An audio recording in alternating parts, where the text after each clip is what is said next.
is. Yeah.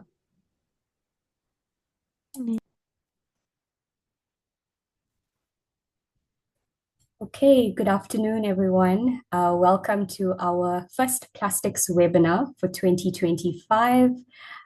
We are happy to have you all here joining us. We will get started very shortly. We are just going to be waiting for the room to fill up. But whilst you are waiting, just as a note, this meeting is accessible in French. So you are welcome to also access the meeting in French by clicking on the interpretation options at the bottom of your screen.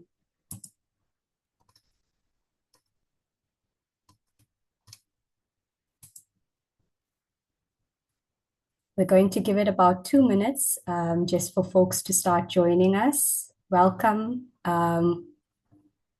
to our Global Recycling Day webinar.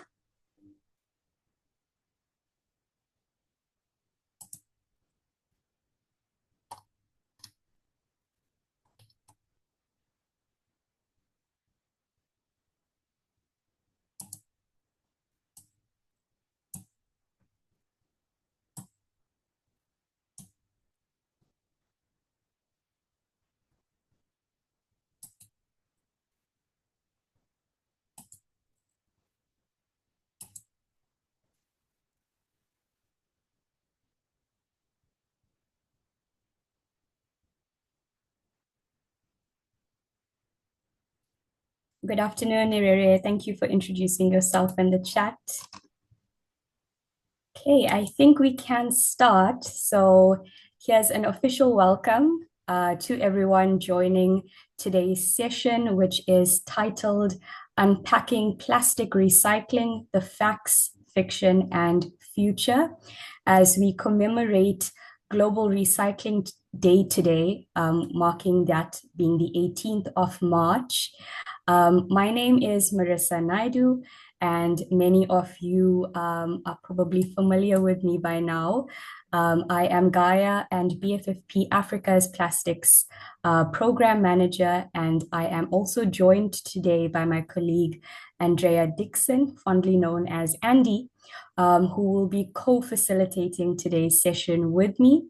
I am going to ask her to introduce herself and to welcome you all as well. Go ahead, Andy.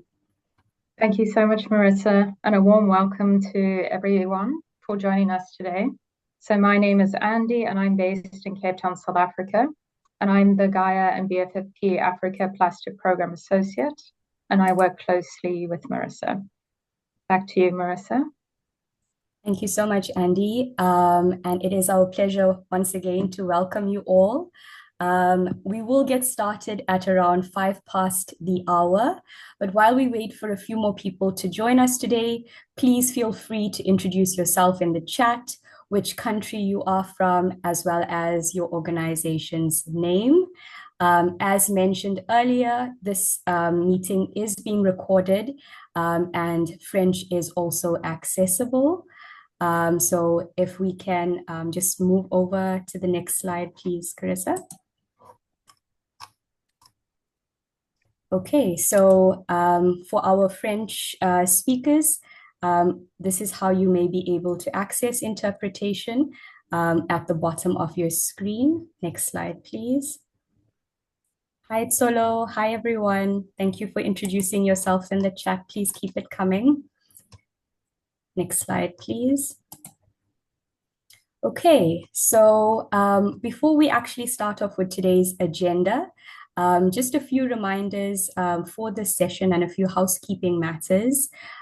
Please make sure that your full name is displayed on your Zoom account during the event if possible, and also try and keep your microphone muted to avoid interrupting our speakers. You may also use the Q&A function that Zoom has or the chat function.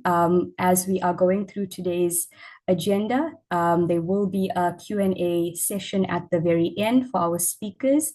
And we would really love for all of you to engage with them and for them to be able to address any questions you may have on this pertinent topic, which is recycling. We also invite you to use the chat box to introduce yourself as you come in. And to note that this session is going to be recorded and we will be sure to share it with you afterwards. If you do face any technical issues, please be sure to reach out to either myself or any one of the other GAIA staff. But our main person that is on tech support is Carissa for this session. So next slide, please, Carissa. Okay, and this is just a breakdown of everything I've said in French. So I will ask Carissa just to leave it on for a minute. I'm super excited to note that we have about 52 people with us. Welcome, Kirsten. Welcome, Gail. Salim, welcome. As well as David and Bethany. Thank you all for making the time to join us today on the occasion of Global Recycling Day. All right, I think we can move over. And before I actually get into the purpose of today, let's actually do a quick group photo if everyone's okay with that. So I'm going to ask Carissa if she can just take off our slides. And if everyone can embrace the opportunity of turning on your cameras. I know we have all reached a point of Zoom fatigue over the last couple of years, so it will be nice to see some faces and see who's joining us from different parts of the world. So I'm going to ask Andy to help me here. So Andy, cue us when you are ready. And if you can grab all of the faces that have joined us here today. Thanks, Marissa. Okay, I'll just count us down. So 3, 2, 1.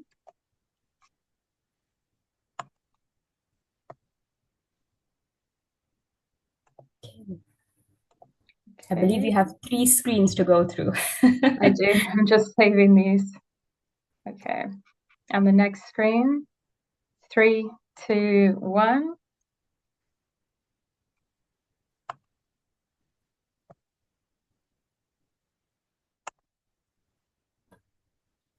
Okay, and the final screen.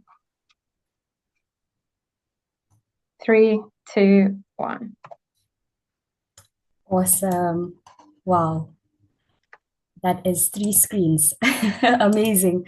All right, folks. We're now going to get into the crux of why we're here today and, why we as GAIA and BFFP Africa have really decided to commemorate this day.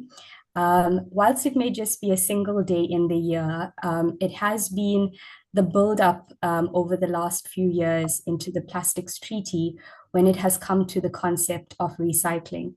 And the concept of recycling has been one that has been a bit contentious in general, especially considering the narrative that recycling is not enough. However, at GAIA and BFFP Africa, despite this narrative, for us, we consider recycling still being a critical part of zero waste systems, along with the inclusion of the informal sector. So we felt it most necessary to take the opportunity of Global Recycling Day to spotlight the realities of recycling and waste management across the African continent. We also want to acknowledge before our speakers come on to address this pertinent subject, is that the month of March is a very, very beautiful month to celebrate environmental justice. It marks the International Zero Waste Day, International Women's Day, and International Waste Picker Month. And all of these themes have been skillfully integrated into today's agenda. So without further ado, I am going to hand over to Andy to properly introduce all of our speakers for today. If we can just move over to the next slide, Carissa. So these are the list of lineup of speakers that we have today. Next slide, please, Carissa. You can see we've got a very good lineup for you. And I'm going to ask Andy to properly introduce our very first speaker for this session, who is going to be critically examining recycling and setting the record straight. So Andy, over to you. Thank you so much, Marissa, for introducing the purpose of today's discussion. Our first speaker is Katie Drews, based in the US. So Katie has held the position of co-president and CEO of Eureka Recycling since 2021. She is also the national director of AMBER, which stands for Alliance for Mission-Based Recycling, and is also on the Treasurer Board of Directors for Reuse Minnesota. And today she'll be taking us through setting the record straight on recycling. So over to you, Katie. Thank you, and hello to everyone. It is morning here, so good morning, good afternoon, good evening from wherever you are currently. And can you give me a thumbs up if you can hear me okay? Are we good? Okay, I'm going to take that as a yes. Okay, so first, and if you can go to the next slide, I just wanted to introduce a little bit about who Eureka Recycling is and who AMBER is. We are a nonprofit zero waste organization and a mission-based recycler, and we're based in Minneapolis, Minnesota. We both haul, meaning we go out and collect the material and then we bring it back to our facility. So we're collecting curbside, we're bringing it back to our facility, and then we're running it through our material recovery facility, which is also called a MRF. And we're essentially taking all of that material, we're separating it back out into commodity categories. So paper into paper, aluminum, glass, all of that. And we're getting them back into those categories to sell to manufacturers to create something new out of them. So we, along with 3 other recyclers in the US, came together and created the Alliance for Mission-Based Recycling. And those organizations are Recycle Ann Arbor, the Ecology Center, EcoCycle, and then us at Eureka Recycling. So we founded this to collectively address national issues that were coming out of plastic pollution and waste. And so we could work on national policy and drive systemic change. You can go to the next slide, please. So even though we're a recycler, we really truly believe that recycling cannot address the waste crisis, the plastics crisis alone. And so just as a reminder of where recycling sits on the zero waste hierarchy, we are down here below rethink and redesign, we're down below reduce, and we're down below reuse. And that's really where we know recycling is done best. And it's done best when reduction and reuse are also utilized strongly. So we think that recycling is often marketed as the ultimate environmental solution, but the truth is really far more complex.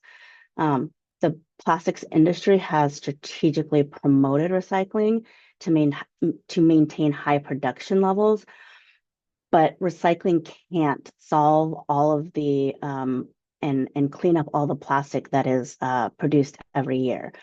The rest, most of it, in fact, somewhere around 90% of it does end up in landfills, incinerators, or in our environments. So the more plastic we produce, the harder it becomes to manage. And so just as a reminder, recycling alone cannot fix the overproduction problem.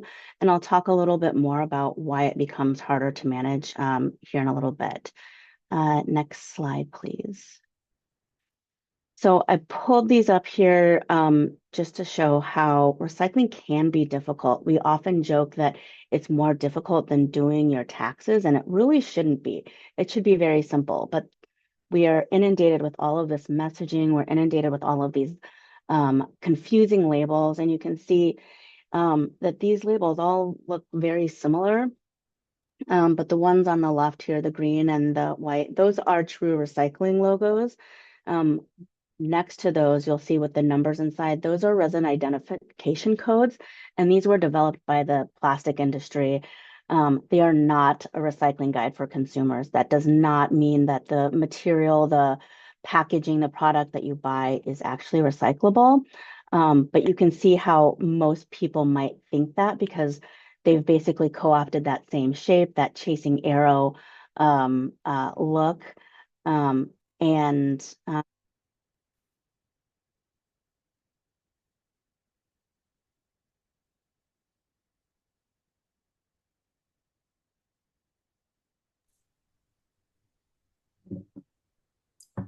Sorry, Katie, I'm not sure if we've lost you. Katie, if you are able to hear me, it seems that we've lost your audio. Okay, we will try and fix this. I'm just going to message Katie offline.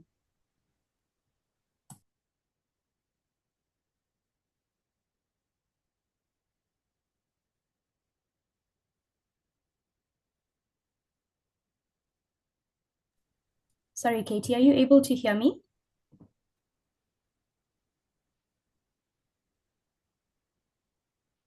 Can someone else confirm that they can hear me? Yeah, we hear you. Yes, I'm hearing you. We can We hear you, Marissa. Okay, perfect. hear Thank you. you. Katie, we've lost your is this sound. better? Can you hear me now? Oh, there we go. Yeah. Perfect. Thank you. Okay. Please go ahead. Okay. Okay. So I'm not quite sure where you left off, but I'm going to just go ahead and go to the next slide. Okay. So recycling is different everywhere. So I'm going to give you just a little overview of what makes something recyclable. But we always recommend that you check in with your local city or community as far as what is recyclable and why. So some of the basic definitions, though, we need to be able to collect it. We need to be able to find a way to get that material to a facility where it can be sorted and recycled.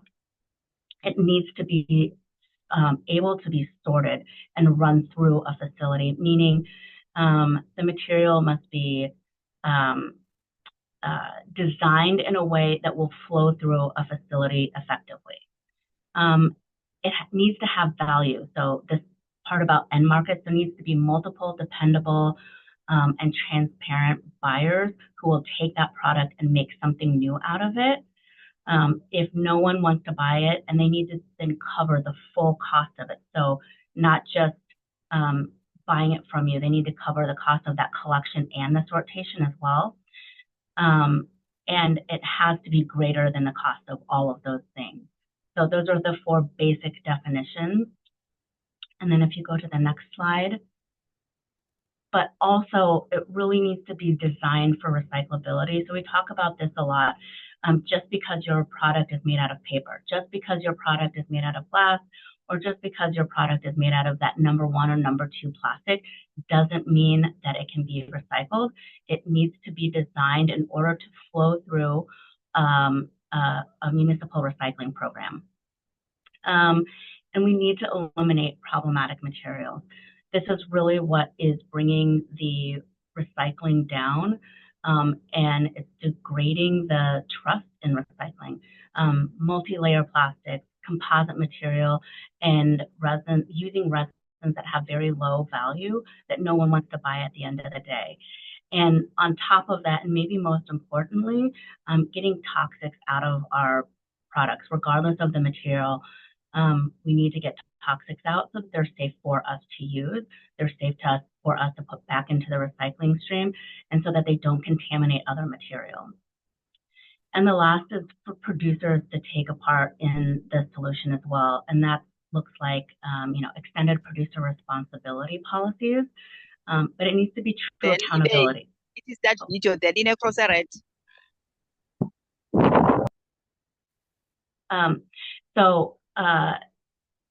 We can't rely on aspirational brand commitments. They never really amount to anything. They're revocable. They can decide at any point in time that that's no longer a priority for them. And then it leaves us still in the same predicament and still fighting the waste and plastic crisis without them. So we need true policy for this to all work, for recycling to really work. Next slide, please. So this is an overhead view of what my facility looks like here in Minneapolis. We process around 100,000 tons every year. And I like to break this down so that people understand, the amount of material that's flowing through our facility.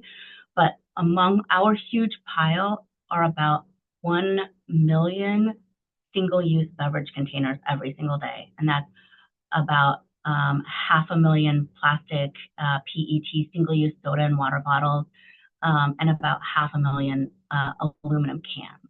That comes to our facility every single day. So you can kind of look at this in two ways. You can say, wow, we are really overusing single-use materials, and that is 100% true.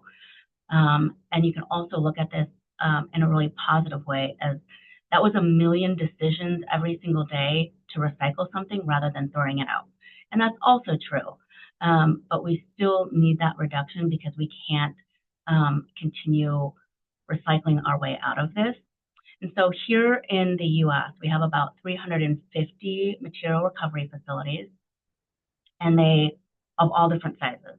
Most of them are what we call the single stream, where you throw everything into your bin, it comes to our facility, and we then sort it out by category.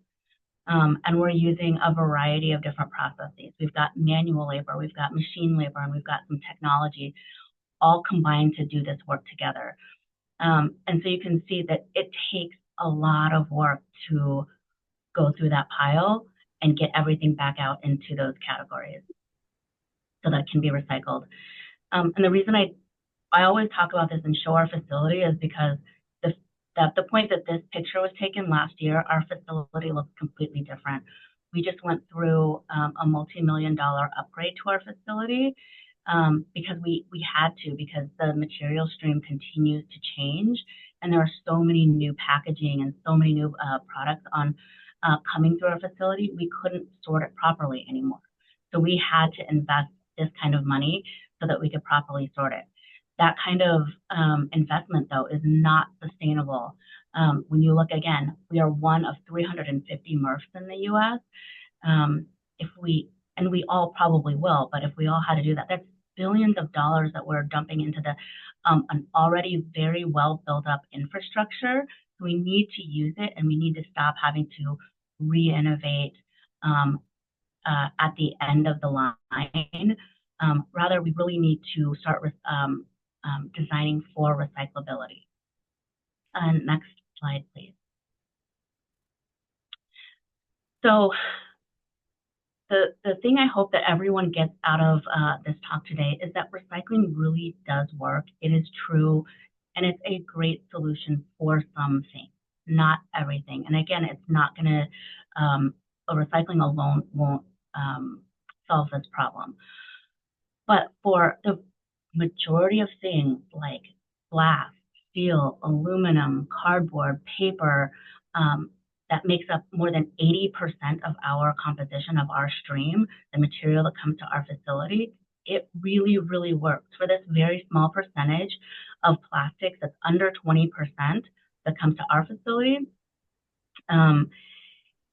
it is problematic, and that it's that constant proliferation of new packaging and materials that comes to our facility that causes the most problems. So when we look at how recycling can maintain its effectiveness, it's really controlling the plastic so that we can recycle everything else really, really well. But recycling for glass, it can be recycled over and over and over again. It's non-toxic, it's inert. It can be created into a million different things, and oftentimes it can be reusable before it becomes recyclable. Same with aluminum and steel. So these are all great materials to recycle, get back into the supply chain to make something new. And the other point that we hope you take away today is that recycling is not about waste management. It's really a vital part of the supply chain, keeping resources in the ground where they belong, and the materials that we have out here and being used in circulation, so that we don't have to keep going to the well over and over again to extract and produce new material, because there's so much of it already out here in existence. And again, to rely on that reduction and reuse first before getting to recycling. Next slide, please. So our path forward are pretty short, but they are very meaningful. We really advocate for rejecting false solutions that erode the reputation and the trust in recycling. Things like chemical and advanced recycling that have not proven to be successful. Things like bioplastics, they're just really a distraction from the real problem, which is overproduction. So again, reuse needs to be a part of the solution. And then supporting authentic recycling. Mechanical authentic recycling remains, again, a very vital tool when applied correctly, and it cannot solve the whole problem, but as long as it's properly supported and we aren't considered the ones who have to clean up producers' mess, then it really is a viable solution for some things. And then we advocate for policy change, things like EPR, bottle return, or DRS. Those are deposit return systems for returning and reusing bottles. And then truth in labeling, so that it doesn't have to be so confusing and you don't get all of this mixed messaging about recycling and you're only getting the truth. So that is my presentation.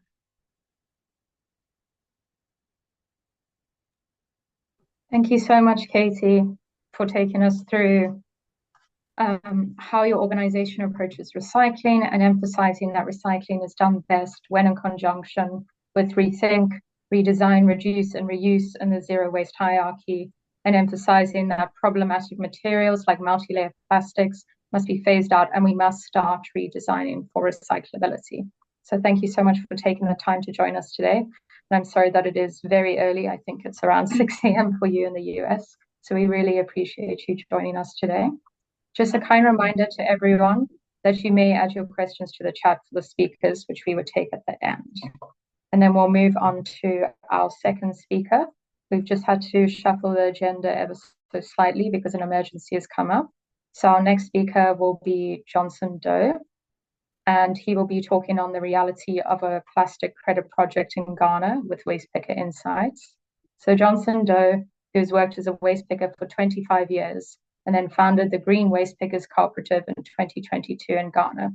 He is currently serving as the co-chair of the Inclusion Task Force at Ghana NPAP, and is also holding an office of the Africa Regional Executive Council of the International Alliance of Waste Pickers.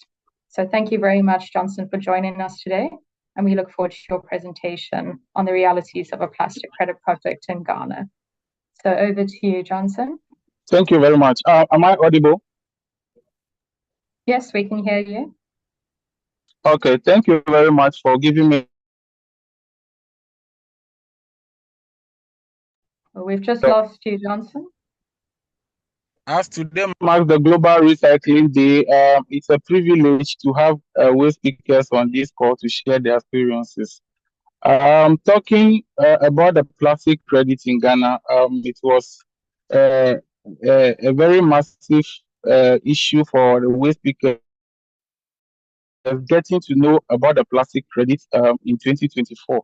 And whilst per our understanding, these credits have been released way back in 2019, and there is no consultation, no engagement for waste pickers to be included, or as to how they were to be supported, as to how the role they need to be played in the credit or in the project outline.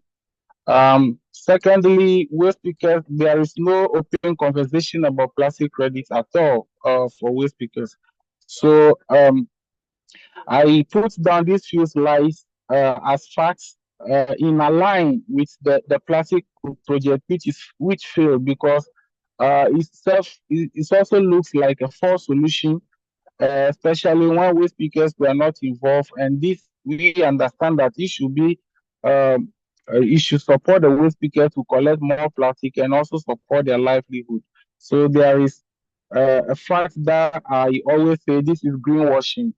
And per reports after the project, we realized waste pickers were mentioning in the reports waste pickers at landfills and streets, and we were not there in the whole project outline. We were not even consulted. So this is a kind of greenwashing. And into this, the lead consumer to believe they are supporting sustainable practice project, it's not possible for waste pickers to be sidelined when these projects are in place. So we call this greenwashing. And also other methods are developed, other models have been adopted during the project outline. So when these credits arrive, one of the things the foundation did was to go to the community and engage non-waste pickers, people who are not waste pickers. So they introduced a business model rather by engaging the community, creating a buyback center for community to bring their plastics to where they are ready to buy from them without the consultation of waste pickers. And this ends up by recycling, because there are a lot of plastics that cannot be recycled. And these people, because they are not waste pickers, they are not on the ground into waste, they have placed materials that cannot be recycled into the recycle bins. And at the end, it still ends up at the landfill because they cannot be recycled and they cannot be taken care of. So at the long run, the project could not succeed, or the project could not succeed its goal. How this plastic is supposed to be collected, the capacity that the community has to collect plastic is small based on the model that was introduced by the foundation who received the grants. And also there are methods by employing women into their facilities who are not waste pickers. And at the long run, they have to pay these waste women less. So critically, they have looked down on waste pickers. And waste pickers are really playing a big role, a big, very important role in waste management. So when we talk of recycling, we cannot talk about recycling without waste pickers. So in IAWP, there is a slogan that we always mention: recycling without waste pickers is garbage, because you need to involve the waste pickers. They are the front line to recycling. They promote the circular economy. They boost the economy, the circular economy much. So this plastic project, especially in Ghana, I call it failed project because there is no the level of consultation to the waste pickers wasn't there. There is no engagement, no inclusion, and in fact, we were totally not even aware about a credit or a plastic credit in Ghana until 2025. That there should be a follow-up on the project and reports before we were being contacted as to how, if we were part of the credit, the project, or as we were involved in the decision making and other areas, but totally we were not involved.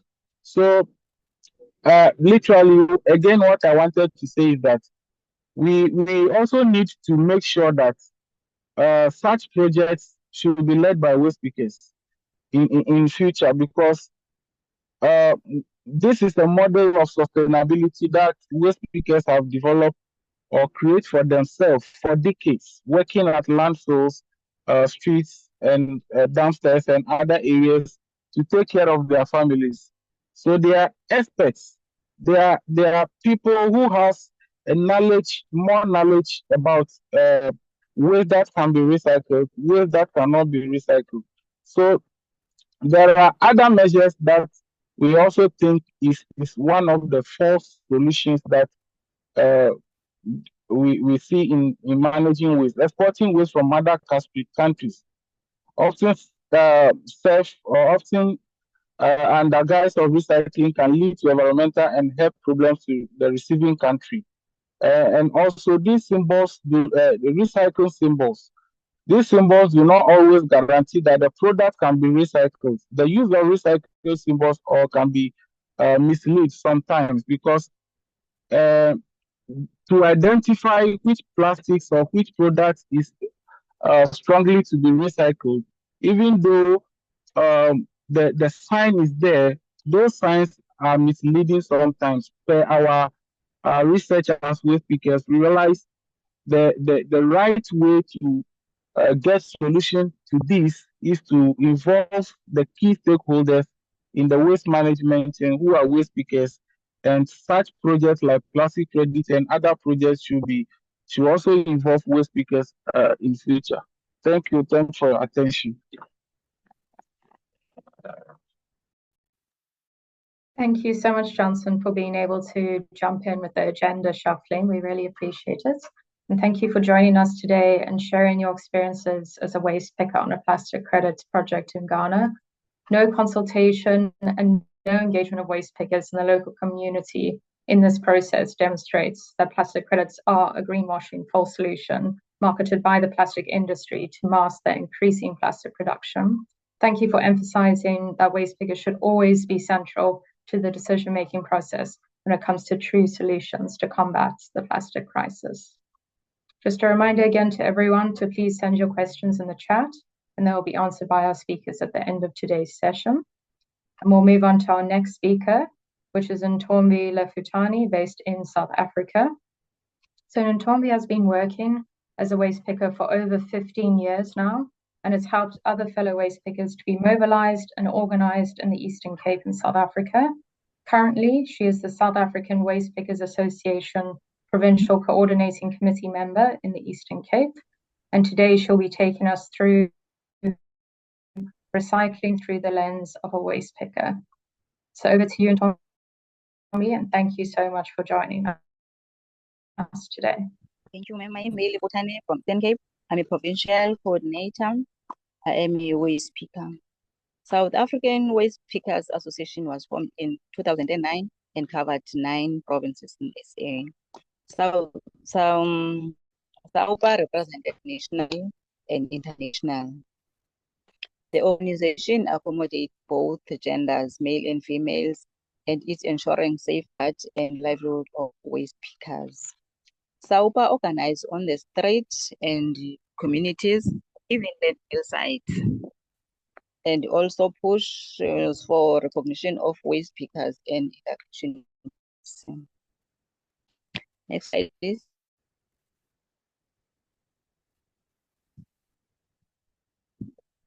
Next slide.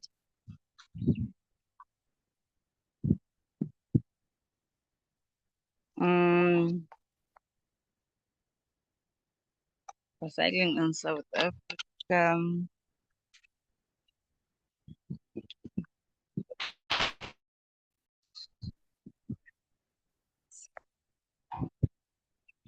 Importance of waste pickers. The importance of waste pickers is saving space at the landfill site, and we keep the waste management value chain and the recycling economy moving, and we keeping environmental clean. Next slide, please. And the challenges. We face the challenges of the MRFs, plastics on the sea, unseparated waste, toxic in waste, eviction, discrimination and harassment. The challenges we are facing. Next slide. Next slide, please. The global plastic trade and waste pickers.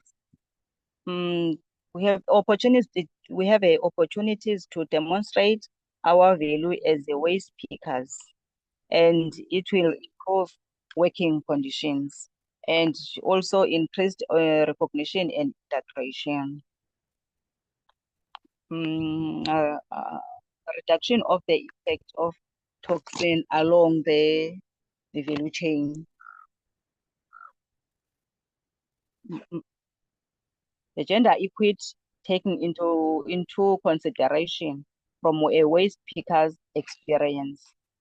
Recognition, inclusive representation of waste pickers in decision-making spaces in the threat, support for organization and formalizing waste pickers, safeguarding the livelihood of waste pickers.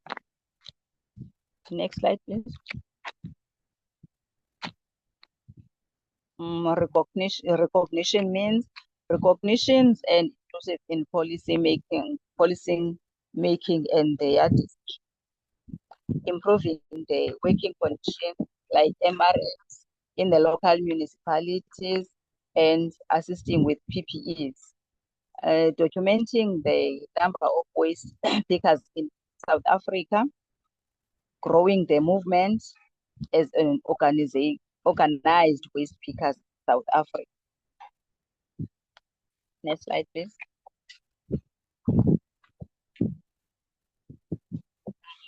Zero waste. Zero waste is the solution because we separate at source and we save money, promote sustainable consumptions. Next slide, and last one. Waste picker in versus waste energy.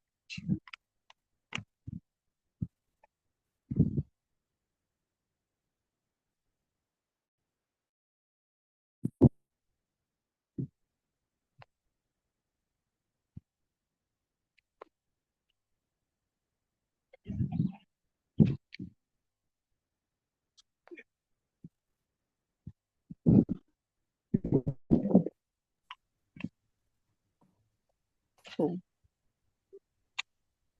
Thank you so much, Ntombi.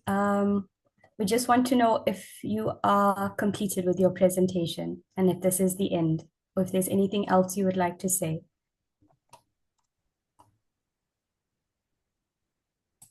Okay, I think, sorry, you're on mute, Ntombi? I'm mute. Okay. Yes. I just want to emphasize the threats of the waste picking versus waste to energy. Waste energy is threatening our livelihood. That is why we're marching against the incineration to the city of Johannesburg. Waste to energy threatens and destroys the livelihood of waste pickers, and it disrupts the waste management chain. Thank you. This is all I can say. Thank you so much, Ntombi. I'm going to hand over to Andy to take it over here. Go ahead, Andy.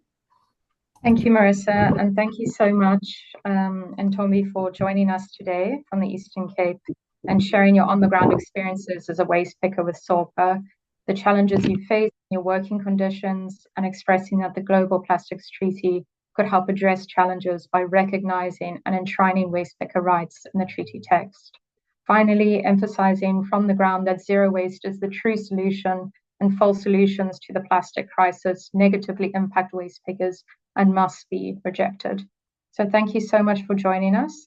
And if you have any questions for Ntombi, kindly add them in the chat to be answered at the end of the session by the speaker.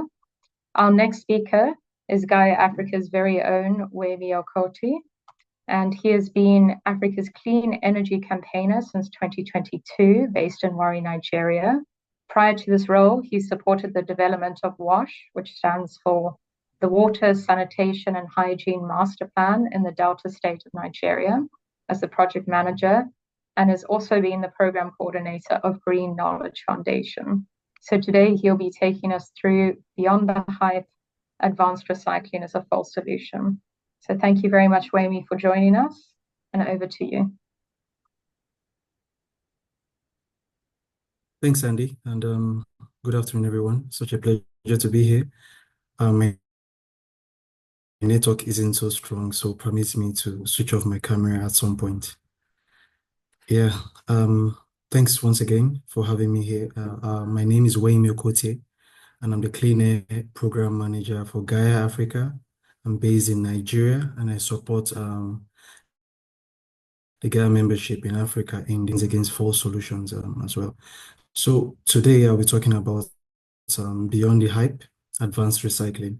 I want to thank the previous speakers who have already spoken about some of the false solutions we have around, but then I'll just break it down into two.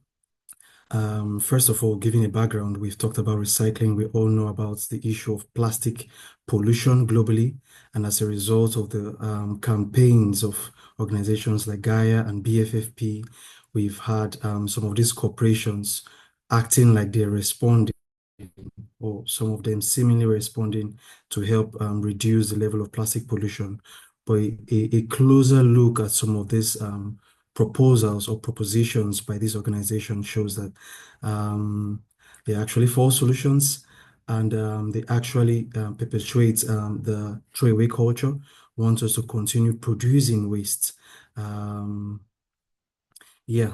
So, and these approaches actually sustain what's the circular economy they are trying to build, where we think that plastic waste is a thing of waste management, and then we're not even going to look at the issue of production.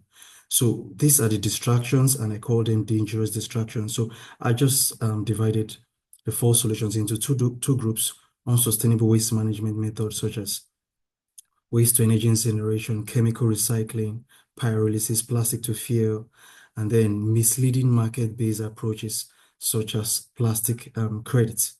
At this point, I have to turn off my camera, sorry. But can you hear me clearly? Yes, Hello? yes, we can hear you, Okay, Winnie. great. We do hear So you. Yes. we hear most of us talking. Yeah, thanks. We speak about waste to energy, and I'll just say basically waste to energy facilities are facilities that actually process discards into energy, and this energy could be in the form of heat or electricity. And there are basically two types of waste to energy facilities: biological waste to energy facilities such as biodigesters, anaerobic digesters, and then two, thermal waste to energy facilities like incinerators, pyrolysis facilities, plasma arcs. I just want to clarify that most times when we talk about waste to energy as a false solutions, we're actually referring to waste to energy incineration, right? Biological treatment of organic waste with biogas, it's an acceptable way to manage organic wastes. And then, so for the waste to energy incineration, it comes with a lot of impacts environmentally. Climate, it also accelerates climate change, also has health impact, because these facilities actually emit noxious substances into the environment, air pollutants. And we're talking about some of the most toxic pollutants we could find in the world: dioxins, furans, heavy metals, persistent organic pollutants, and these have a heavy impact on our environment because they are they biomagnify, and they stay in the environment for a long time. I wish I could take some time to explain that even further. They also emit greenhouse gases. For example, incinerators emit more carbon dioxide compared to coal power plants. So that means, you remember the Paris Agreement talked about phasing out coal power plants, and then some persons are promoting incinerators as climate-friendly ways to manage waste. Some even go as far as calling incinerators renewable energy sources or whatnot. That's the biggest joke I've ever heard in my life. Burning fossil, like burning plastic, calling that renewable energy. That's how far these goons will go to play us around. And then health impact, like I mentioned, they emit air pollutants into the environment. Some of these pollutants are responsible for they affect reproduction, endocrine disruptors. They're also carcinogens, and we could go on and on. Financial impact, they're very, very expensive to buy. So capital cost, very expensive. Operational cost, also very expensive. And then the social impact, there are records that shows that incinerators are built where you have poor people, where you have people of color, and then they undermine our zero waste goals, such as recycling and waste reduction. An incinerator just wants to burn your waste. An incinerator does not, recycling cannot compete with some of these false solutions, especially when I talk about chemical recycling. For this business fellows, it's cheaper for them to produce virgin plastic than to recycle. So it's all about the profit for them. Profit over people for them. That should be their motto. And that actually is their motto, unfortunately. I had this picture here. This is the first waste to energy incinerator in Africa. When this facility was built in Africa, it was a talk of the continent before it's a talk of the town. It was all over the news, from CNN to BBC, talking about how Ethiopia was paving the way for clean way to manage your waste and all that. Well, they don't talk about the failures, and this is something that is very constant. Where they talk about these facilities, but 6 months down the line, if you had the energy to do the report for the opening, please just do an M&E report again to show us how it has been so far. And then in Africa, we see that within the last 20 years, there's been an increase in proposals for incineration. And sometimes this is not just funny, but it's annoying, and then it's a threat actually to our public health and to our environment, where we also see African countries applying to import waste from the global north. And this is systematic. This is not just, we could link this request to the proposals we see in Africa and third world countries. And then, like I said, incineration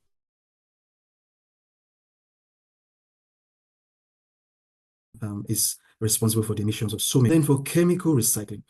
Now, this is chemical recycling of plastic waste is based on using chemical and thermal processes and techniques to break down and separate polymers to a level where they can be used as monomers, polymers, or chemical feedstock in production of new polymers or as feedstock for other chemical manufacturers. So what this promises or claims to do is it can take plastic waste, get it back to its original form. In theory, this is beautiful, but just like every other false solution, beautiful outside, but when it comes to reality, terrible and a waste of money, a waste of I think I've forgotten the word somebody used, but these are not techno fixes. This is a problem. And so I will show you a picture. This is a company in Oregon. Between 2020 and 2021, they actually lost over $22 million. That's just between 2020 to 2021. But when it was open, like I said again, when they launched this facility, it was all over the news. When it failed, we didn't see so much of this on the news. And a lot of taxpayers' money has been used to try to propagate this chemical recycling facility, but all to naught. So it's just another false solution, and we need to be careful about such technology. Most times, these false solutions always want us to keep producing waste. Whenever you see any solution that claims to encourage more production of waste, just no problem is lurking around. There's a problem lurking around. So it's an unproven technology, yet has wasted billions of dollars. It is not climate friendly because it emits greenhouse gases. It also emits toxic substances, just like an incinerator, and it competes with and undermines mechanical recycling and waste reduction efforts. Like I said earlier on, it is actually cheaper to produce virgin plastic than to recycle one. So these facilities economically are not viable. In terms of for environmentally, it is terrible and terrible in all angles. So at the end of the day, we need to promote zero waste solutions. Looking at the zero waste hierarchy here, we need to, anytime you hear any solution that does not encourage reduction of waste, just please stay clear. Actually, it is not what we need. We need something. We need to start talking about reducing our waste. We need to start talking about reducing single-use plastic and then phasing out plastics that cannot be recycled and focus on waste segregation, like separating waste at source, encourage alternative service delivery models, support recycling. Of course, in all of this, make sure we carry the waste pickers along and then avoid false solutions. I'll end by saying, there's this local saying from my region in Nigeria where we say, "Dogbaya okakpe." It means actually in trying to get quick fixes or in trying to get shortcuts, you end up taking a longer route. And that's actually the problem with adopting false solutions. So we must cast aside the mirage of false solutions and adopt zero-waste solutions that are actually best for environment. Thank you very much. Thank you so much, Wemi. That was incredibly passionate. I really appreciate you taking the time to share that with us. And thank you for talking us through waste to energy incineration and advanced recycling, which are false solutions that release toxic pollutants, having a heavy negative impact on the local, usually already disadvantaged communities and the environment. It's very scary to hear about increased incinerator proposals in Africa. And I think we can all say this is a loud cry to ban them as a waste management solution in the Global Plastics Treaty and promote zero waste solutions as the key solution instead. If you have any questions for Wemi, please can you add them in the chat and they'll be answered by him at the end of the session. So next we have a recorded presentation from Neil Tangri. As a founding member of GAIA, Dr. Neil has worked on international environmental policy, climate and development finance, provided technical support to GAIA members, and he is also a member of the Independent Scientists Coalition. He'll be taking us through plastic credits, a recycling myth. So over to you, Carissa, to share his presentation.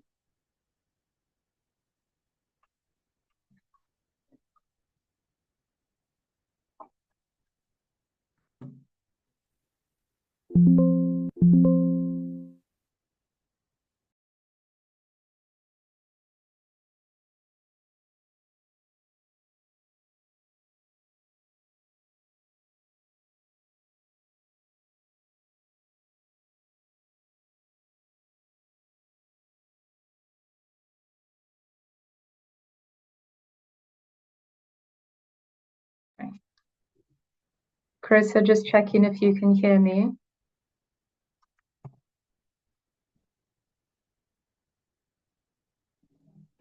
Yes, Andy, I'm thinking we could move on to the next presentation in the meantime. Okay, thank you so much. Okay. And then I'll pass it back to you, Marissa, to introduce our next speaker, and then we can circle back to Neil. Thank you so much, Andy. And before I get into our next segment, which is around real solutions, I just want to quickly lift up a few inspiring and motivating words from some of our participants in the chat, particularly from Simona Zipperman, who is thanking Ntombi and Johnson for their very inspiring presentations and being able to bring across the real narratives from the ground. Simona says that she hears their calls for no toxins in waste, and this is something that their organization is also trying to push for. And also in terms of just another quick bite here, Raymond James saying, let's continue to amplify the voices of waste pickers and champion their rights and the push for policies that recognize their efforts. So I just want to lift that up, and in commemorating the month of March being International Waste Picker Month, I think that these are two very inspiring and positive and motivating messages that have come across from the chat, and I see them coming across more and more. And also just thanking Wemi for giving us the Nigerian context to false solutions. Thank you for that, Wemi. It is well noted. You cannot try and take a shortcut when it comes to addressing the plastic pollution crisis.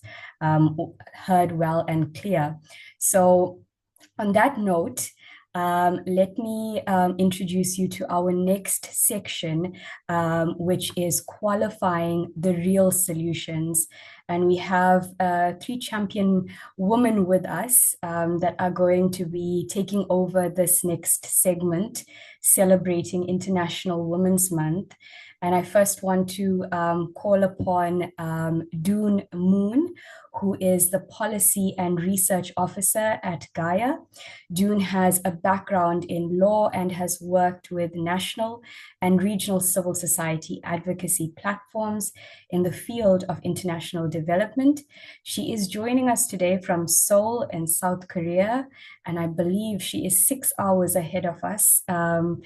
But she will be taking us through the pros and cons of EPR schemes and the opportunities to integrate waste pickers meaningfully in order to boost real recycling under the concept of EPR. Doon, over to you.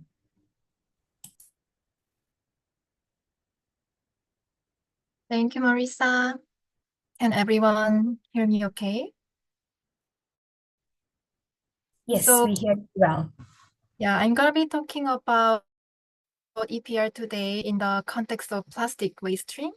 And it's kind of funny that we are talking it as part of the section on qualifying real solutions, because we have different thoughts about EPR. So let's dive into the discussion. So what is EPR? It's an expression of the polluter pays principle. EPR itself is not a principle. It's rather a policy tool to realize that principle.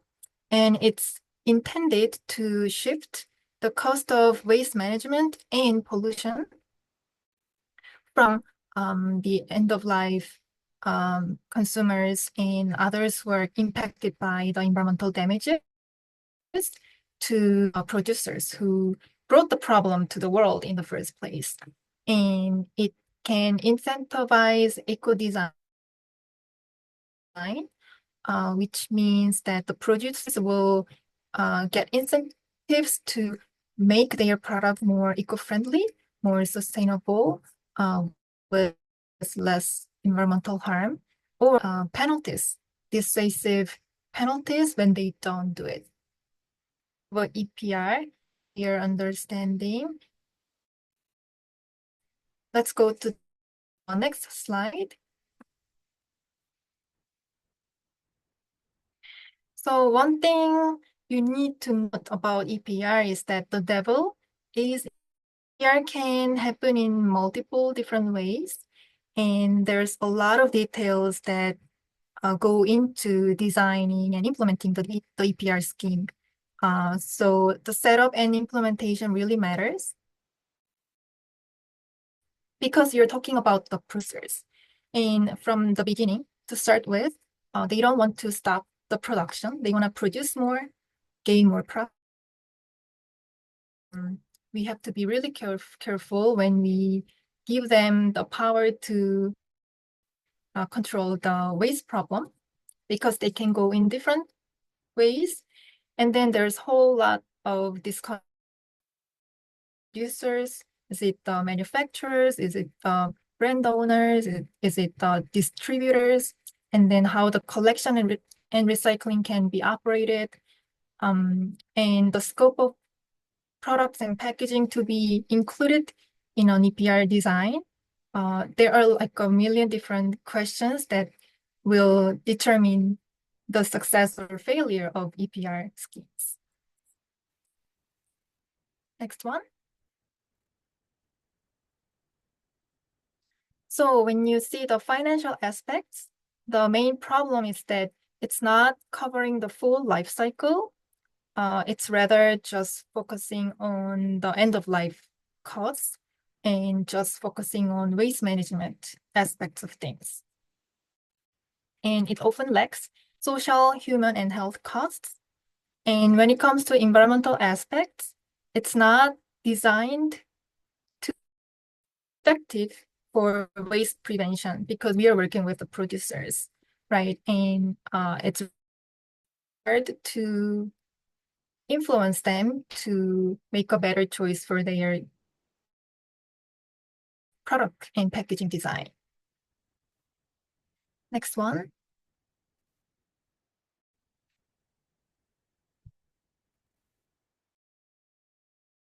So I brought 2 case studies to give you a more real-world idea about how EPR rolls out in reality. So the first example is from France, and it's supposed to cover. The reality was that the rate to the EPR scheme was not enough to cover the public spendings on waste management. You can see the big difference between the actual waste management costs and then what the producers were able to mobilize as the EPR fund. And also it had a very low impact on prevention because EPR schemes tend to be focused. Case of the Philippines, this one was more problematic because the methods included in this EPR scheme included collection drop-off points, which is okay, but then coastal cleanups, that's obviously just end of pipeline, pure waste management. And then more recycling and composting, that's also fine. Waste system, and it includes the thermal treatment. Because of a bad EPR, that it can be used for greenwashing, and the companies can do whatever they want to do by managing waste in their own ways. In the case of the EPR law lacked preventive measures, focusing on the waste management side of things.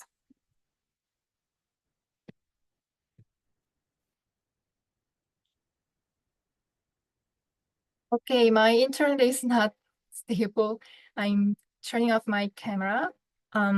So we have some ideas around what can go well, what can enable ideal EPR scheme.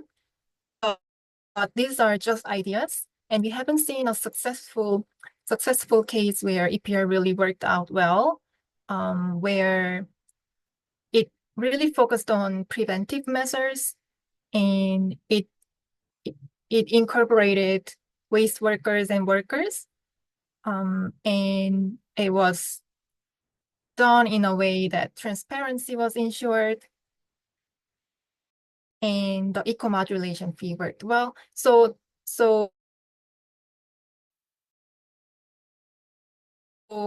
we don't have the evidence that EPR can work well in terms of managing plastic waste or preventing plastic waste problems. But here are some elements that we can consider to make that happen.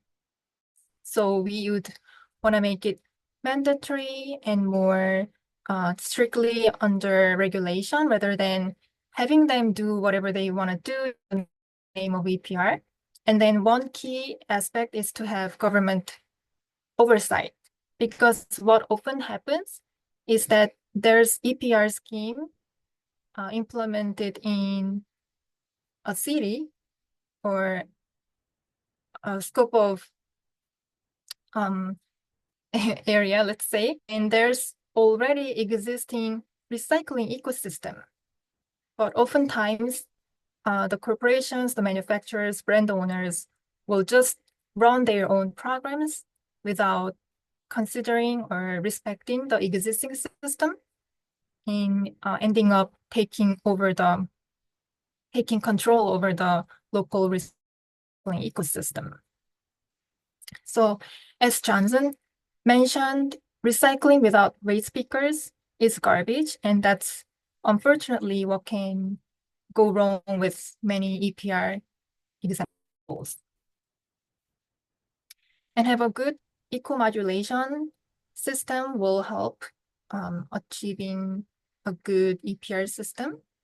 And also the cost should be sufficient to cover the full life cycle costs. And of course, we should prioritize reduction and prevention over recycling. Katie showed the waste hierarchy, so we should follow that. And then one of the key points would be to adequately integrate and fairly compensate waste pickers. And I want to leave room for discussions and questions and answers. And I want to invite you all to give me some examples if you have seen any successful EPR case where waste pickers have been fully respected and incorporated.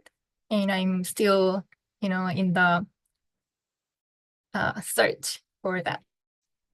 So that's all I prepared for today. Thank you for your attention. Thank you.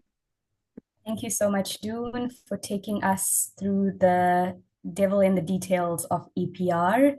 I am also still on the search for EPR schemes that are going according to plan. But I think some of the points that you have shared on the last slide in terms of how we can try and improve how EPR schemes have been currently working, historically been working. And these are very key points to take note of, because within the context of the Plastics Treaty itself, EPR is being promoted as a silver bullet to addressing the waste management side of the plastics crisis. So I think it does deserve and needs a lot more scrutiny before us getting on board with the idea of EPR fully.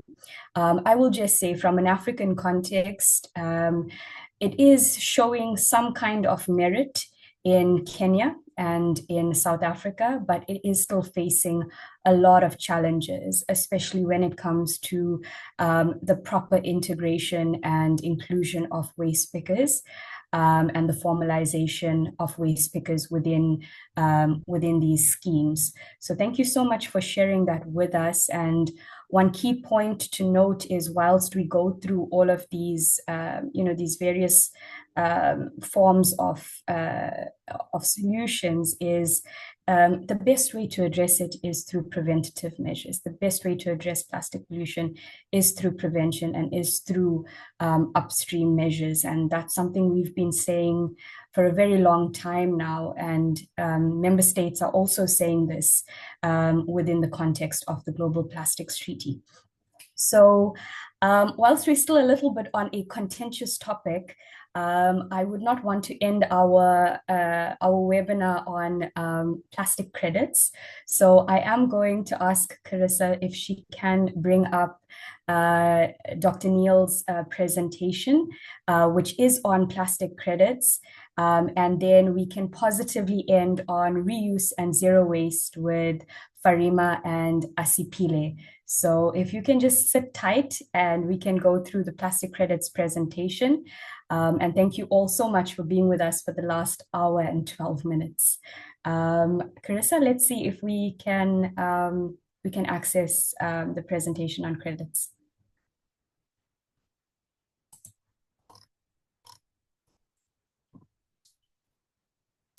Hello, my name is Neil Tongri. I'm the Science and Policy Director at GAIA. I've been studying the plastic credit issue for about 3 years now. Before that, I worked for many years on the problems of carbon markets, which serve as the model for plastic credits. Plastic credits are a pretty recent creation, so what I'm going to tell you today is based on both what we've learned about plastic credits so far, as well as lessons drawn from the carbon markets. What are plastic credits? Plastic credits are tradable certificates that attest to a certain amount of plastic being kept out of the environment. They're usually denominated in tons, so one plastic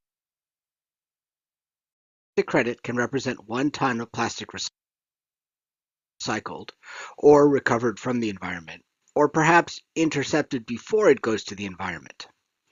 Most importantly, plastic credits can be bought and sold. So the company that owns the credit is usually not the one that actually got the plastic out of the environment. How do credits work? There are a lot of different actors involved in plastic credits. Let's start with the project developer. This is the firm that drives forward the project, which could be almost anything: collecting plastic waste from a beach, setting up a recycling facility, or collecting sachets to be burned in a cement kiln. Our investigation with Break Free from Plastic found that most projects end up burning their waste in cement kilns. Collecting plastic waste isn't profitable on its own, so the project developer wants an additional revenue stream. It looks around for a standards agency. These are private firms like Verra or PCX that establish standards and issue plastic credits. Each has its own methodology for evaluating projects. At last count, there were at least 32 different standards agencies, and some of them have multiple different methodologies. So the project developer has lots of choices to find a methodology that suits them. The project developer then hires a third-party consulting firm to evaluate their project. The consultants use the agency's methodology and write a report testifying that the project should receive plastic credits. Note the massive conflict of interest here. While the consulting firm is technically a third party, it is being paid by the developer to evaluate that same developer. It's no surprise that these evaluations almost always come back. The developer pays someone on the ground, perhaps an NGO or waste pickers or a small company, to actually do the project. Along the way, they collect data about how much plastic waste is handled. Again, a consulting firm is brought in to validate this. Upon receiving the validation report, the standards agency issues the plastic credits to the developer. The developer now sells the plastic credits. In some cases, the standards agency provides a marketplace linking developers with interested buyers. The buyers are usually name brand companies who want to green their image. Note that the plastic collected or recycled isn't necessarily from these companies. It's equivalent plastic that could be on the other side of the planet. Also note that I have not mentioned any government involvement.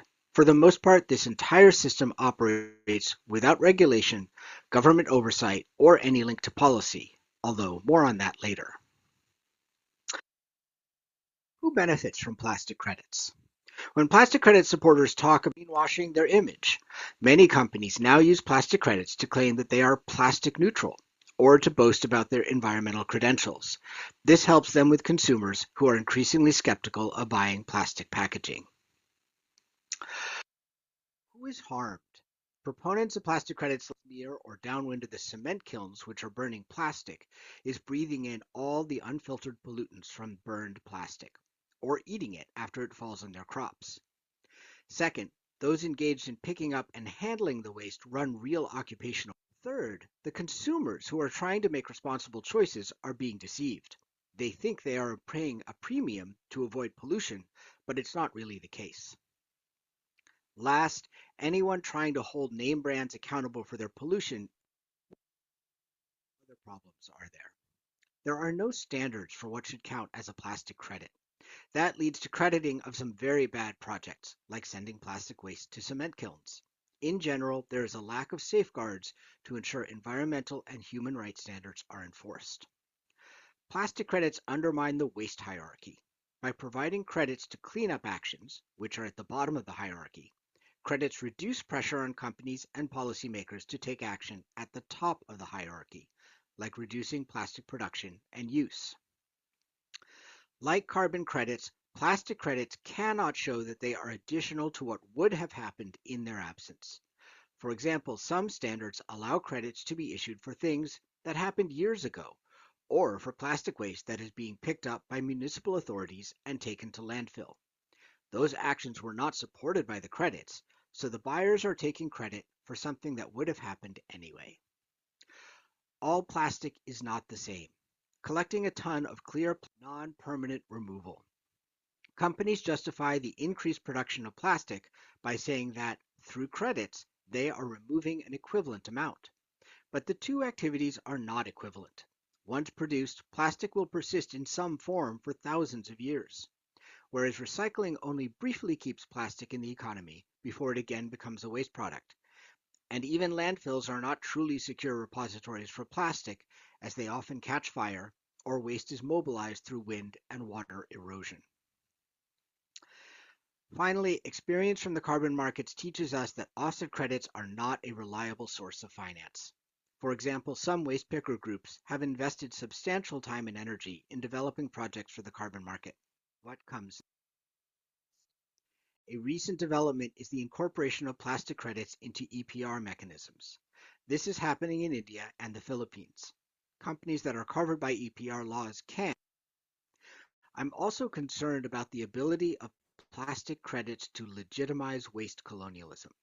If a project in the Global South is earning plastic credits by recovering plastic waste, whatever recovering means, it becomes politically and economically difficult to prohibit the Global North from shipping its plastic waste to that country. At the global level, plastic credits are being promoted as a financial mechanism for the Plastics Treaty. This is an exact replay of what happened with carbon markets under the Kyoto Protocol. The Global South needs funds, the North doesn't want to pay, so an offset market is proposed as a compromise. As we saw in the carbon markets, this is dangerous. It does not deliver sufficient funds to the Global South. The private credit agencies determine where the funds go instead of the public. The public sector doesn't receive the funds, which only go to private companies. Only activities that are profitable in the offset market get funded. Wealthy consumers and the petrochemical industry escape responsibility. Ultimately, the credit mechanisms fail, and without financial support,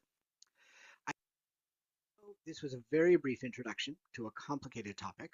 Offset markets are deliberately made complicated to deter oversight. The idea is to make them sound scientific and prevent people from understanding what is actually happening. I hope that you find this presentation useful, and I encourage you to follow up with some of our publications on plastic credits. Thank you so much for your time.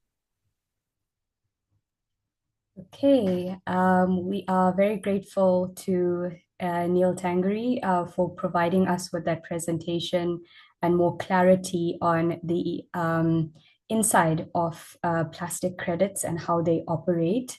Unfortunately, Neil could not be here with us today, but if folks do have questions, additional questions on credits, please feel free to still put them into the chat, and we will be sure to forward them to Neil to be able to address all of them. But thank you so much to everyone that's keeping that chat function alive. There are incredible questions there that we will get to very shortly. But we're now going to go back to the real solutions. And we are coming to an end. We just have Asipile and Farima.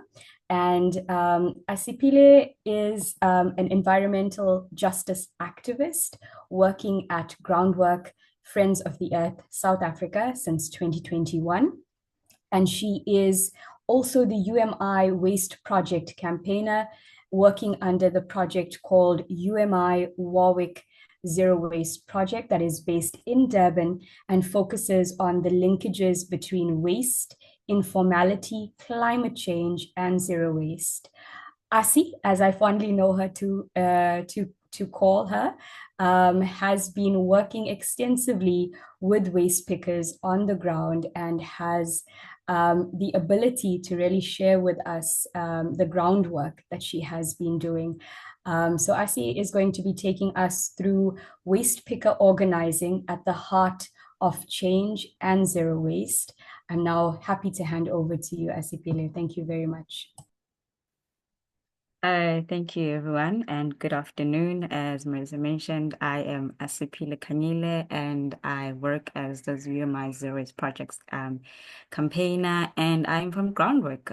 We are an environmental justice NGO working to improve the quality of vulnerable people, and we are working in South Africa and now more increasingly in and around Africa. And our work is basically centered around ensuring that civil society has a greater impact when it comes to environmental governance. We have thematic campaigns, which is waste, where I'm coming from. So in our community partner being the waste pickers, we've got just transition and coal, climate and energy justice. We even have our own environmental justice school working in South Africa and now across Africa, environmental health, and we are supported by media and publications. So mine will just be looking at the importance of waste picker organizing and zero waste. Next slide, please. So I think part of the presentations that we've had previously have been touching on the importance of waste picker integration. But I think what we've been fortunate enough in South Africa is having the power of organized waste picker structures, not just SAUPA, but we also have the Africa Reclaimers organizations, and they've fought to have, for instance, a guideline that speaks to how municipalities, private sector, civil societies should integrate waste pickers, especially acknowledging the role of waste pickers when it comes into the waste management value chain, especially in South Africa. I think South Africa, being one of the countries in the global South, we are faced with the three developmental issues, being poverty, inequality, and high unemployment. So I think a waste picker's way of working actually has become a source of livelihood, how they actually feed their families. And so that is why when we're talking about waste picker integration, we're talking about the inclusion of waste pickers, the partnering, the collaboration. But most importantly, it's acknowledging that waste pickers are experts. And that is why it's important that we say that build on what exists, because they're already a sector that is doing a great amount of work, and that is actually diverting tons and tons of recyclable waste away from landfills. So organizing, whether, as you can see, it's underneath the tree in the dump sites, as Dombi mentioned, we take that seriously because we want to also not just formalize the sector, but make sure that waste pickers have an active voice and participation in decision-making spaces. So that's just a summary of what waste picker integration means. Next slide, please. So looking at zero waste, I think we've talked a lot about why we need to change the waste management systems, because cities or even at local municipalities, they are overburdened with the waste crisis. And sometimes it's hard to even provide this service to just communities. And that is why in a zero waste model, there are certain things that we abide by. One is that we do not allow, for instance, things that you do not need. So why produce it in the first place? But so that is why we have what we call the 6 R's of a regenerative economy, because we are trying to demonstrate that we need to move away from the extractive economy, which basically emphasizes just digging, burning, and then disposing of especially plastic waste. So now it's about reimagining of what waste management looks like. And in the end, I think I'm happy that we also talked about extended producer responsibilities. We have residual waste, and we should always ask ourselves, where does it come from, or who should be accountable for that? But what is important that in a zero waste system, it does have the line that says materials without burning. And I think that's where Wayme's presentation really covered that the most. So that's why I just wanted to re-emphasize the importance of what is zero waste. Next slide, please. So when you're talking about strategies and organizing and the power of organizing of waste pickers, especially around zero waste, this is just some of the work. This is just some of my experiences, that what we have seen, especially in South Africa, is that waste pickers could even demonstrate separation at source, whereby the communities have an active role of why they should separate their waste. So by the time the municipality collects it or the waste picker collects it, it's actually not mixed, because it actually is not contaminated. And so we do have, centers that are demonstrating that you can actually have a system where household, the municipality, private sector, and waste pickers can actually work together. Audits. Now, in our zero waste project, I'm pretty sure we would never been able to succeed as the way that we are now, because we've actually worked with waste pickers to even show us that this is recyclable, this is not. And that's what it links to awareness, because in the communities, they would say, I'm buying something, I'm saving it, but only to find that it doesn't even have a market. But waste pickers, they even show you and tell you that this is actually not recyclable, this actually harms us.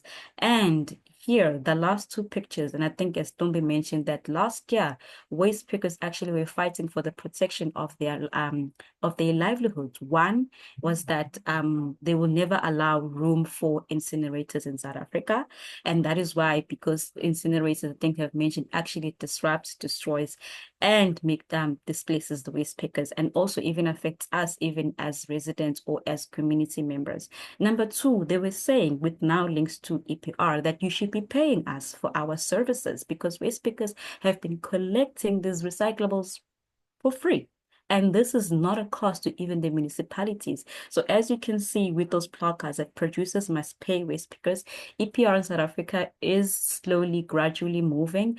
And I think we've been fortunate enough to have a strong waste picker organizations that fight for themselves, but now even are able to dictate or even say how they should be integrated. The government has recognized that and the industry has recognized that, but now it's about implementation. There are some centers that waste pickers have been paid, but we've been asking for a more of a national database to be more functionality. So there are, as Marissa mentioned, those bumps, but I think we are trying to like make sure that in the end, EPR is, streamlined. And next slide, please.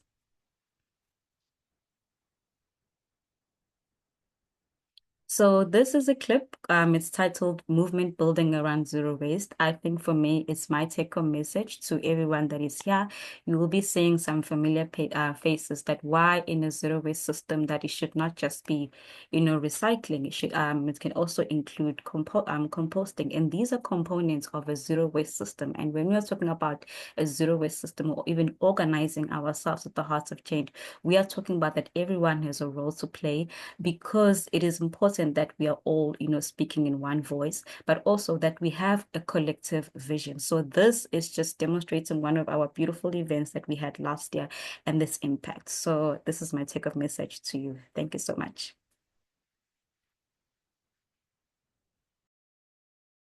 A movement, global or even local, is really key in terms of sharing knowledge.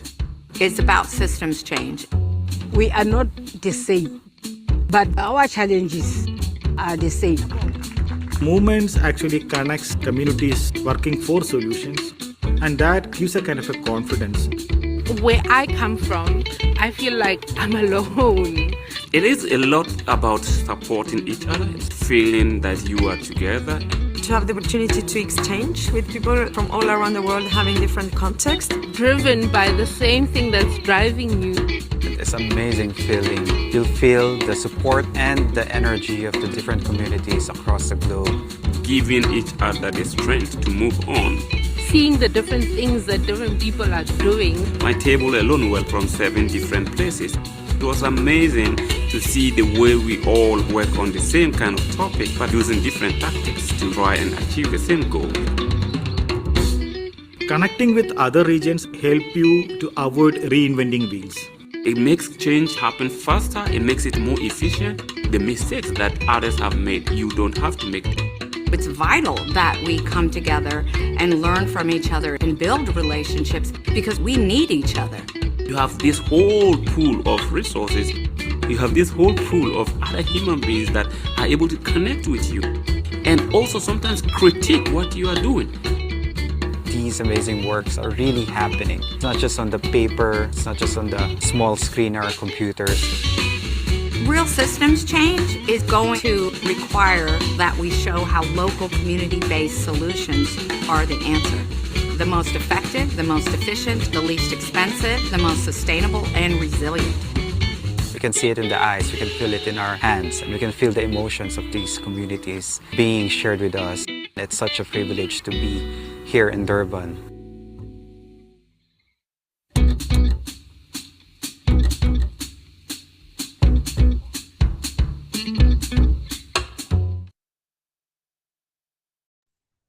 A movement, global or even local, is really. Wow, thank you so much, Asi, for that incredible presentation. I don't know if you have a few closing words. I saw you come off mute, so let me allow you to take the floor once more. Yes, I think my closing words was that we understand that, the waste management is, or the sector is very complex, but I think what zero waste allows us to do, it allows us to be flexible. It's also low cost. It's also context specific. You can even replicate it. So I think for us is that why we are doing this is because it also needs people. It needs us as well. And that's why we're saying, zero waste is the way or it's a solution because it's also inclusive. inclusive with waste pickers, even the municipalities, because themselves, are learning themselves, us demonstrating, they're actually seeing that maybe it's time that they need to change the way that they've been managing waste.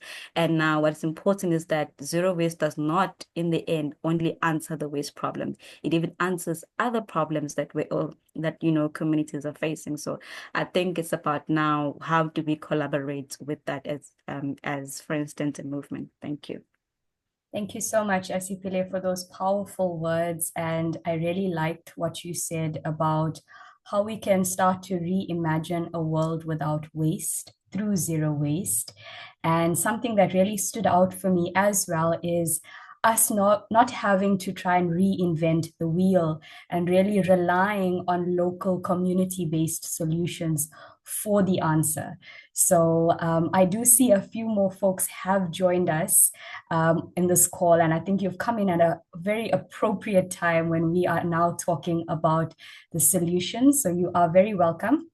I'm now going to bring upon our very own Farima Tijani, who wears many hats. You'll be surprised to know that Farima is actually an industrial engineer, but she's also the coordinator of Adansonia Green in Senegal, and she is GAIA Africa's reuse campaigner. She bears a wealth of experience in industry, entrepreneurship, and associations, and she has coordinated waste management and resource reduction projects in Senegal and across Africa. And to close today's agenda, she will be taking us through how the reuse and refill landscape in Africa, the narratives, challenges, opportunities, financing, as well as the principles for systemic change and equitable and just transition. Now, I know that is a mouthful, but Farima is one to bring a mouthful to all of us. So Farima, I will pass over to you. Thank you so much.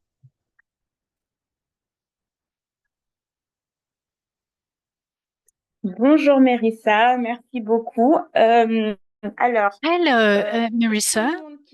For everyone listening in English, or you will have to choose English channel because I'm going to be listening to me in French. I don't know who is listening in English. You have to change the channel and put it in English because I will speak French. Because we also have French-speaking people in.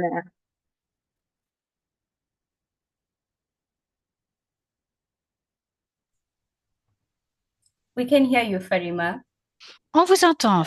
I just have a pop-up message saying that I have to change my language. I'm sorry. I don't know why. I don't know what happened.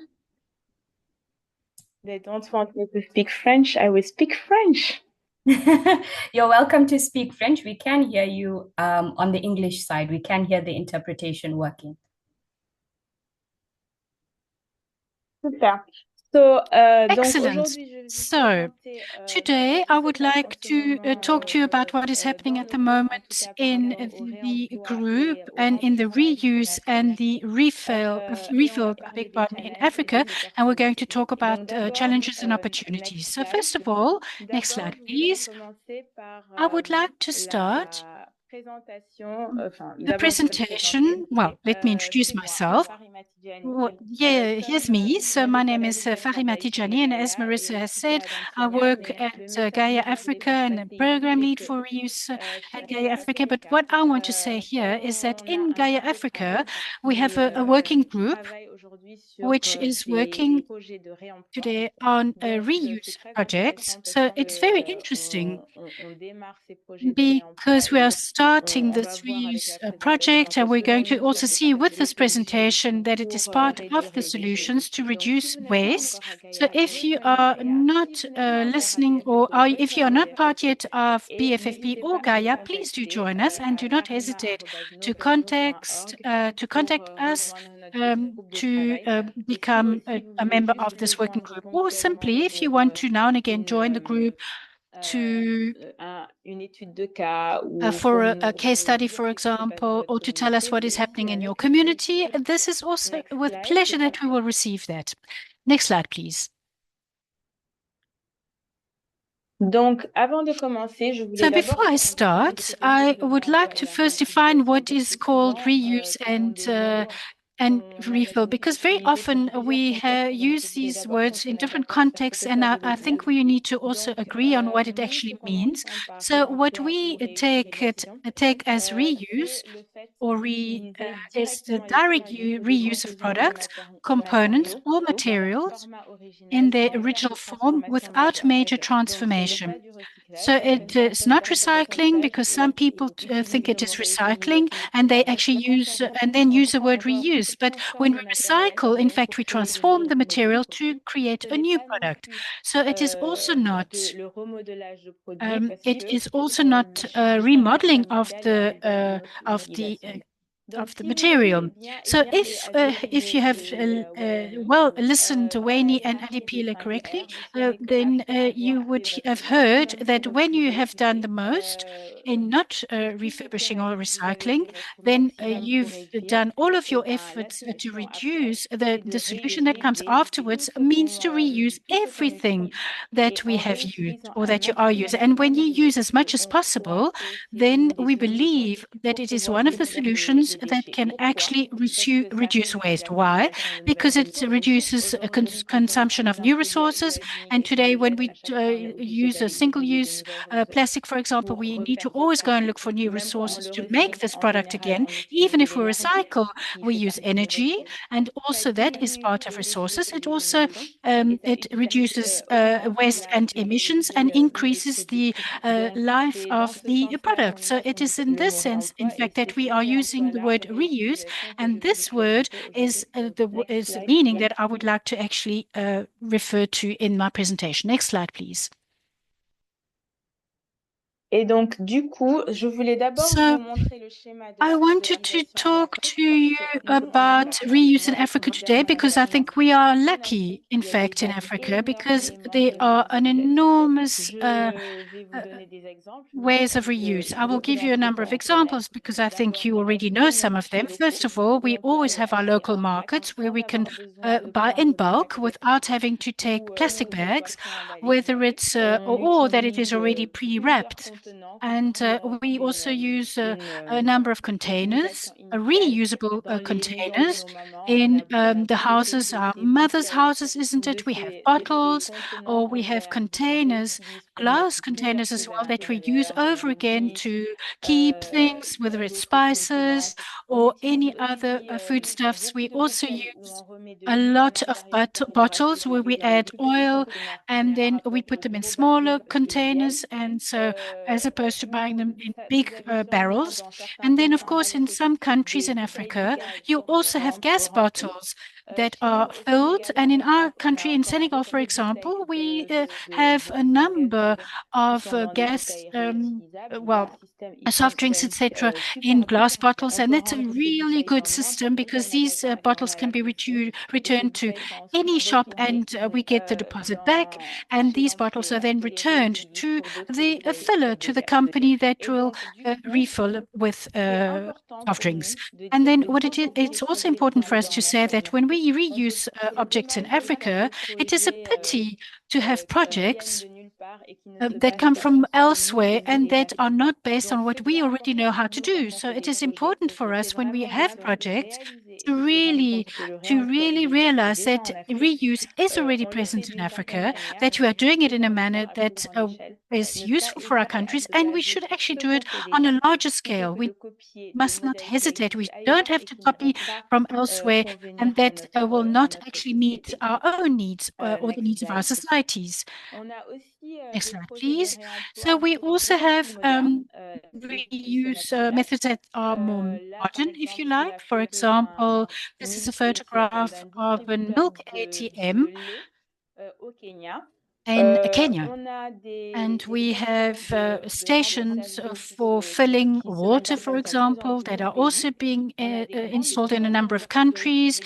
So it's big containers of water that are placed in particular places. We have stations also in South Africa, in fact, we have local shops where we can go and buy cereals without using any plastic.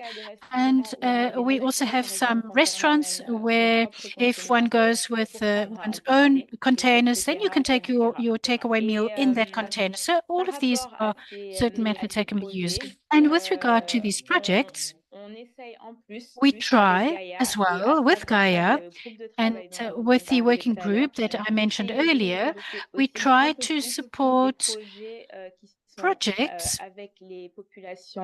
that involve the informal sector and vulnerable populations. So I'll give you an example of a pilot project of coffee sellers in the street to make a consortium, as it were, of these people, and then that they can make the coffee in reusable cups. So in fact, these are projects that are underway, and reuse has already existed, and it is busy being modernized.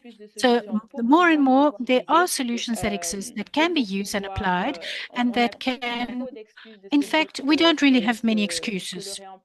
And to say that reuse isn't around, it is certainly not the case in Africa. Next slide, please. So, of course, we have some challenges.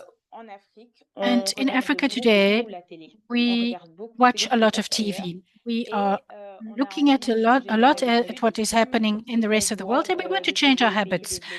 For example, what the developed world does. So for us, it's a challenge for these reuse projects that are being set up, because we always need to use a new kind of a packaging, if you like, to make a product or an idea accessible and attractive. So after the traditional methods that we have, the population finds it difficult to actually make it use new methods. So they believe that we take them backwards. So some people need to change their habits, and they need to, and if they want a lifestyle that resembles that of the developed countries, so we really need to bear that in mind if we want to introduce reuse projects. So very often these projects are expensive. The logistics is complicated and difficult, and both for sellers and users. So it's interesting to see that there are some global deposit and return system which is trying to set up this logistics and the ERP that we mentioned earlier on, so that this logistics exists for single-use products and reusable projects as well, and it would then be much easier to actually have this idea accepted. Of course, we also have a lot of problems with regard to investment and funders we want to make or whom we would like to focus on reuse, and we do approach organizations such as GAIA and BFFP, because this would be the solution, and they are becoming more and more interested. But since reuse is less financed and funded as opposed to single-use products, in fact, it becomes more expensive, and then the population finds it more difficult to adopt it. And they would rather go for something that is more affordable for it. So without regulations, it's also very difficult to set up a system for reuse that will be generalized. So we do thank all of the campaigners and all the people who work on the Global Plastic Treaty to ensure that the regulations do exist in all of our countries. We always have the influence of the plastic industries, and we need to minimize the reuse of these. They, of course, want to minimize this use because they want to continue to produce, and we have infrastructures as well that are limited as well. Next slide, please. So the vision that we have for a reuse system is that it's a system that is accessible, that everyone can afford, and that will make people's lives easier. And we have an internet site that is called reusesolutions.org, where we explain the principles for a reuse system, it needs to be inclusive. It also needs to be led by the community, and it needs to be supported also by the government and businesses. It must be a product not just for one company. Multiple actors and shareholders, stakeholders need to be involved. I'll give you the example of or have given you the example of the coffee sellers just now. So we need to have a system that's the same everywhere. It needs to, in fact, be adapted also to the different economies and living conditions. Next slide, please. So with regard to this, how can you recognize that a system, a reuse system, is strong? With one has to have proper systems, infrastructure, good governance as well. One needs to also have laws that are clear, that are well understood. Not sure how to say it in French, Farima, but that actually are legally binding. So one needs as well investment so that these solutions can be viable, sustainable, that they can be transferred as well from single-use plastics to more sustainable reuse. Then one would also need economic viability. One would also need to have a just transition and ensure justice. Next slide, please. Right, I would like to conclude my presentation by saying that we are busy and we actually need to set up reuse systems in Africa. Systems that actually support our living conditions and styles without having to necessarily copy from elsewhere. We need to have projects that are adapted to our local contexts. We need to also build on existing habits and practices in Africa. We must, of course, make sure that reuse systems are cheaper. We need to have a systematic and multi-actor systems. And as we said earlier on as well, we need to integrate waste pickers from the start into the systems in order to ensure a just transition. And they are doing the best in Senegal, for example. They are the ones who are able they are the ones who actually removing the projects that can be reused. So they need to be involved more increasingly, and we need to also highlight the role that they can play. Because they are experts in their field, we need to find out also what they need. We need to perhaps give them some training so that they can integrally form part of this particular of this field.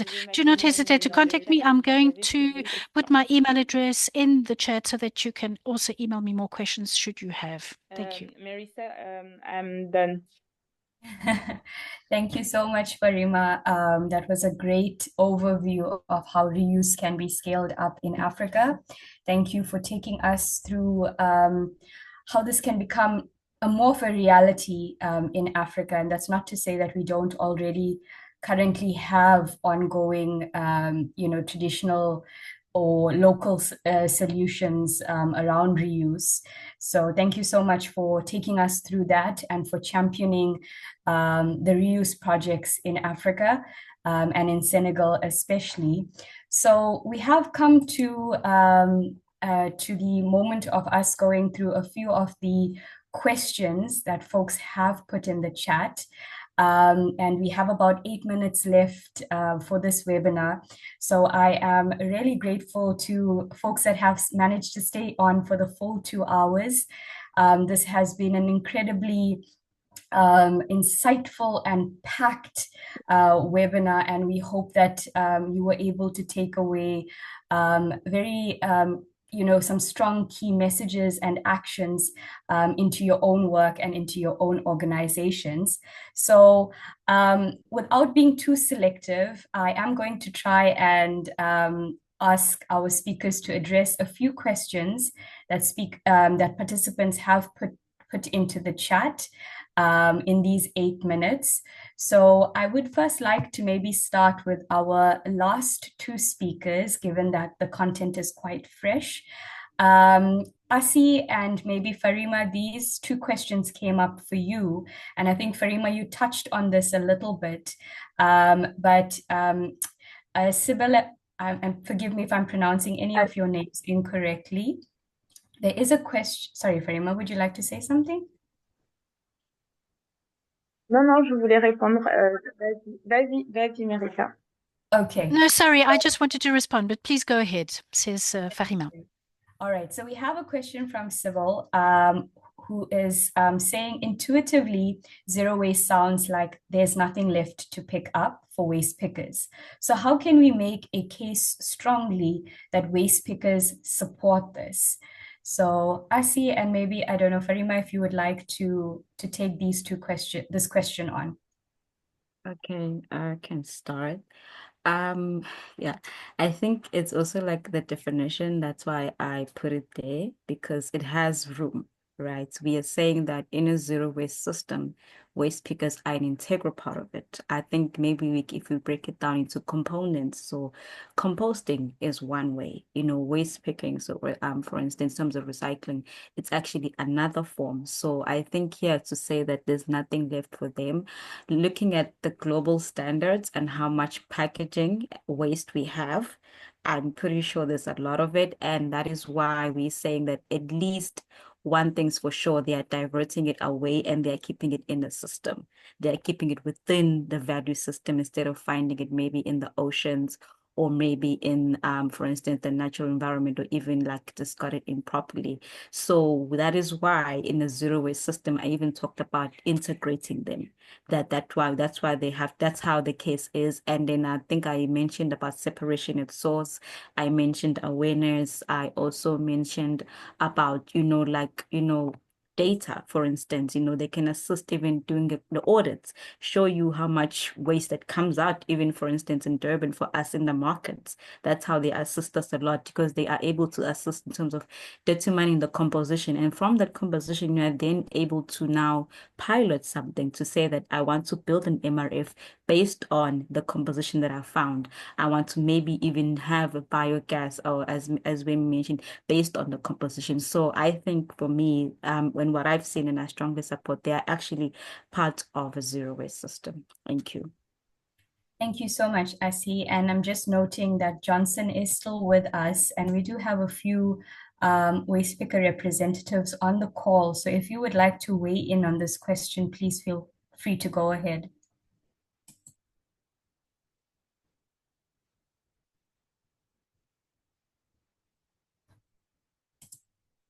Okay, yeah, maybe there isn't anyone that would like. I think I see you've covered it quite well. So then maybe, Farima, if you could address this question here from John Ross, asking in French, but I've translated it in English for all of us. How can we merge development and reuse,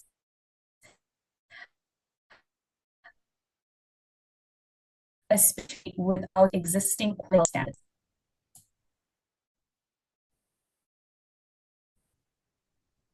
Thank you very much, Marissa.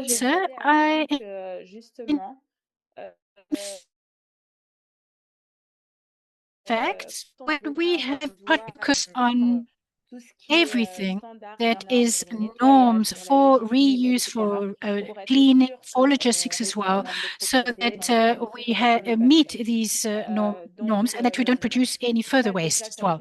So this is already something when we talk about a multi-stakeholder project, one that can be facilitated by a number of stakeholders, and we have an external part to all of that.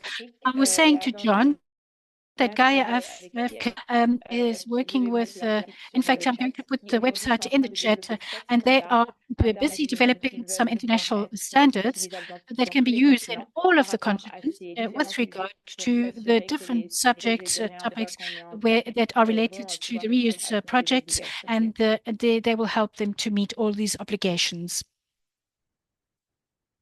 Thanks, Farima. And I'm also noting that there are a lot more questions coming through in the chat. And I just want to say to everyone that we will definitely take these questions up.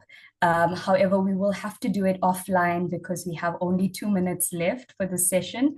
So we do have your registration details, which is your email addresses. And we will take note of all of these questions and attempt to get our speakers to answer it offline and then share this with you as part of our post-webinar email that we will send. So just very lastly, Katie, who was our first speaker from Eureka Recycling, and Amber, who spoke us through, the realities and setting the record straight on recycling. There were two questions that came up for you, Katie. One from Lorianne around what are the types of new materials that you are seeing coming into your facilities that has been making, recycling so challenging. And the second one from Arpita, who is saying that industry often employs what is LCA rationale. So LCA, for folks that may not be familiar with this term, is life cycle assessments to justify continual production and preferential recycling of plastic over glass and metal. What is your say on combating false arguments like these? So I hope you were able to get those two questions, but I'd be happy to repeat them for you. Yeah, so for the first question, it's pretty simple. We receive a ton of flex and film, so things that come in pouches and small format. So kind of like I was saying in our presentation, we sort by size, weight, and shape, and so dimensionality really matters. So when something is two-dimensional, we think it's a package, a container. When something is three-dimensional, we think of it as like a container. When something is two-dimensional and flat, we think of it as paper. So all of those things that come in as a pouch, when they're empty, they smush down and they're flat and they flow through our facility like paper, and they end up getting on our paper line and contaminating our paper. There's oftentimes food associated with pouches, and we definitely don't want to mix plastic in with our paper. So that's probably one of our biggest contaminants. And there's just so many different types of them. There's, the zip top, there's the ones with the lids, and things that are just too small to flow through our facility because they're trying to put everything into some piece of plastic now. You go to the store and you get like a health drink shot, and they come in these tiny little bottles, and they just kind of fall through the cracks and they don't get collected, even though it says on them, this is recyclable. To address the life cycle assessment, absolutely, that has been used to promote plastic over other materials, and it's incredibly misleading, especially if they're not transparent about the assumptions and externalities. So I think you have to heavily scrutinize those assumptions. Most of those studies have been industry sponsored, and they may omit factors like microplastic pollution, environmental leakage, end-of-life impacts. And so I think really making sure we're questioning what those assumptions are, and then accounting for those externalities. They often treat environmental and social consequences as intangible, and so advocating for real-world impacts, cleanup costs, emissions from incineration, health burdens to frontline and frontline communities. I think, and the environmental impacts of fossil fuel to make the plastic resin. So it's really from the point of extraction to the point of its end of life, regardless of where that ends up, if it's recyclable or not. And I think also LCAs frame recycling as the only or primary solution again. So emphasizing that most approaches should and do focus on reduction and reuse first, or sustainable approaches do. So even if a plastic bottle has a smaller carbon footprint under very specific and ideal circumstances, it doesn't address the overproduction, the disposal challenges, and it doesn't address when a reusable system is better. So I think that's, in a nutshell. There's a ton I could probably say more on that, but in a nutshell, that's what I would say. Thank you so much, Katie. And unfortunately, we have run out of time for any more questions, but I see Farima and Doon have answered quite a few of the questions that were posed to them in the chat. So thank you so much for doing that. And thank you, Katie, for taking on that question around LCA. Is very pertinent that we get that right. So from my side, I am just going to say a huge thank you to all of our speakers for their incredible presentations and preparation going into this webinar that has been a 2-hour-long one, which is no easy undertaking. And I also just want to thank you, our audience and our participants, for being so engaging. I have never seen a chat come so alive in my life. So I'm going to hand over to Andrea to wrap us up with a few closing remarks. So if you bear with us for a minute or two, and then we will let you off the hook. Thank you so much, Marissa, for facilitating that Q&A. And thank you to all our incredible speakers and the audience for engaging in today's discussion. Just to sum up the key points of today's session, recycling falls below rethink, redesign, reduce, and reuse in a zero waste hierarchy. True mechanical recycling must follow the definition of recyclability as outlined by Katie at the start. As described by Ntombi, African waste pickers play an incredibly important role in recycling, and yet they still face multiple challenges, including waste-to-energy projects. Our very own WEMI has unpacked incineration and advanced recycling as heavily polluting false solutions and highlighted zero waste as the true solution.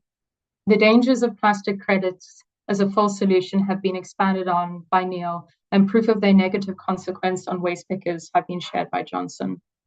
EPR mechanisms discussed by Doon should be an expression of the polluter pays principle, being preventative and mandatory, whilst adequately integrating and compensating waste pickers. Asipile took us through the incredible benefits of zero waste and expanded on what adequate and fair integration of waste pickers looks like based on successful case studies.